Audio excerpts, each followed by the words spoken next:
Hey guys, welcome back to my channel. If it's your first time stopping by, my name's Heather. I'm excited to bring you part 2 of Disabilities at Disney, and today we're going to be talking about the Disability Access Service.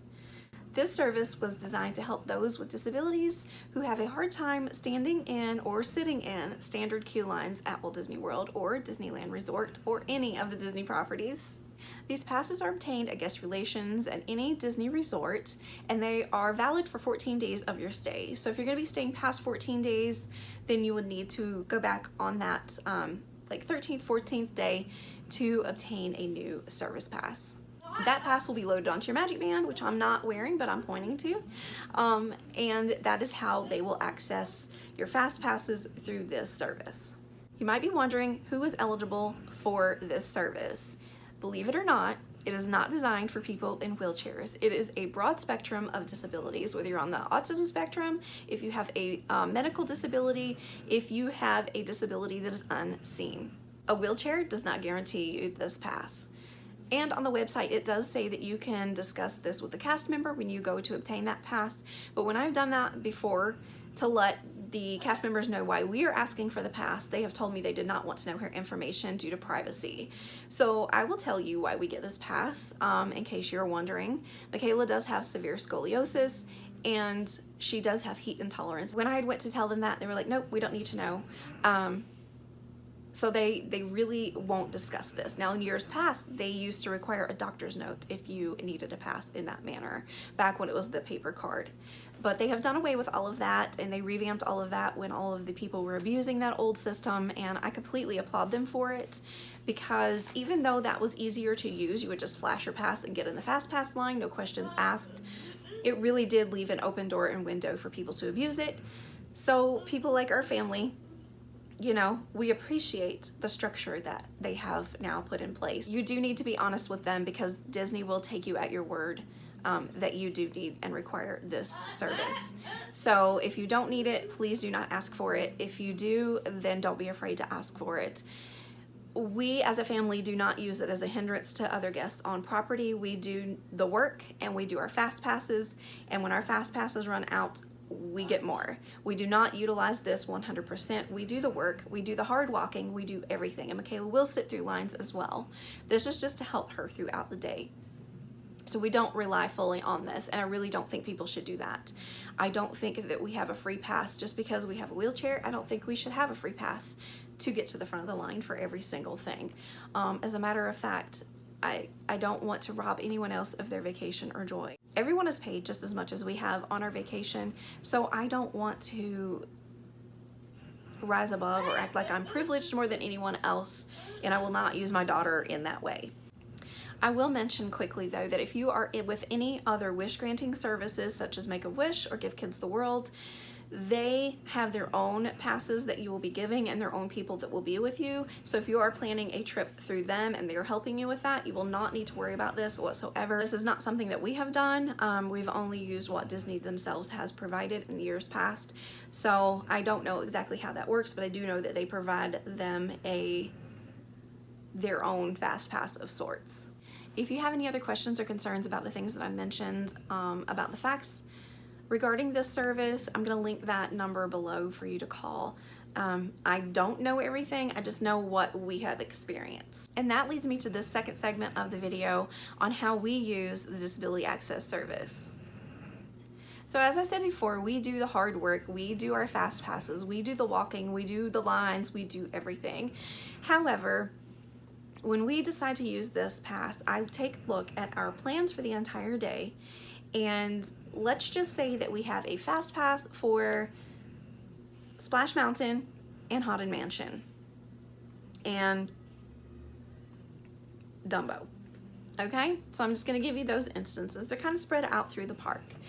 So when we would first come into the park, we have a set plan. We always go to the left. I don't know why, but we do. I don't know if it's the whole clockwise thing or whatever, but when we go into a Disney park, we go into the left. So our first attraction would be Magic Carpets of Aladdin. We would ride that, and then we would get in line for Pirates of the Caribbean and ride that. Obviously, next up is going to be Splash Mountain. So instead of immediately queuing for the Fast Pass of Splash Mountain, I would take that time to go up to Big Thunder Mountain, and I would ask the cast member in front of that ride and line queue if I could get a return time for the Disability Access Service. And she would scan my magic band and ask me who all was riding, and I would tell her, it would just be the three of us. She would tell me a return time. So once I would get that return time, we go ahead and we ride Splash Mountain. We take that time to change Michaela if she needs changed, for all of us to go to the bathroom, to look around the gift shop or whatever. And by that time, it's usually 30 minutes to an hour before you can load onto your ride once you get a ride time. So once we do that, we head on over and we get in the Fast Pass line for Big Thunder Mountain. However, they do have a separate entrance for wheelchairs, so you really won't be getting in the Fast Pass line, you'll be getting in the wheelchair entrance. Not all attractions have separate wheelchair entrances, but that is where they will send you to for the specific ride. Once we have thoroughly enjoyed Big Thunder Mountain, we get off, we go grab a snack, and then by then it is time for our Haunted Mansion ride. We will get on the Haunted Mansion, ride it, have a great time. So Damon will get in line with Michaela at It's a Small World, and I will walk all the way over to Seven Dwarfs Mine Train and get a return time for her. Once I get that return time, I come back, I join them in line, and then we get on our happy little boat and sing the song a million times over. Once we are done with It's a Small World, we will grab some lunch, and then we will either try to ride Winnie the Pooh if the line's not too long. So we will do that, go use the restrooms again, and by that time, we can load onto Seven Dwarfs Mine Train. So once we are done with Seven Dwarfs Mine Train, we head over to Storybook Circus and get a pass for the Barnstormer. Then we queue up for our regular Fast Pass for Dumbo. Once we are done with Dumbo, then we will come out, we'll go shop in the little circus tent, and then we will get on and ride the Barnstormer. I will go up and I will get us a pass for Buzz Lightyear's Ranger Spin, check out and see what other Fast Passes we can get on the app, and grab some dinner. By the time we're done with dinner, we can go ride Buzz and whatever other Fast Passes I was able to obtain due to availability on the kiosk. So that's basically how we do it. Like, we still get in the long lines, we still use our regular Fast Passes and obtain more when they are available. And so literally we only use that, what, 3 times the entire day? The one thing I will say is that when you do come up and it's your turn to ride with the Disability Access Service, the person with the disability will have to scan their magic band first. Otherwise, everyone else is gonna get the blue, and you don't want that blue light, you want the green. You always want the green. So make sure that if you're using this service, that the person with the disability is scanning their magic band first. So we found that out the hard way. We were like, why is this not working? But they finally told us, like the first time we utilized it when it came out, that they have to scan their magic band first. So that is a little tip in case you guys did not know. I hope this is not confusing to anyone who is trying to plan their vacation using this service. If you have any questions personally for me, please reach out to me on Instagram. I'd be happy to answer any of your questions, or I'll do my best to answer them in the comments below. But if you would like a one-on-one conversation, please don't hesitate to message me on Instagram.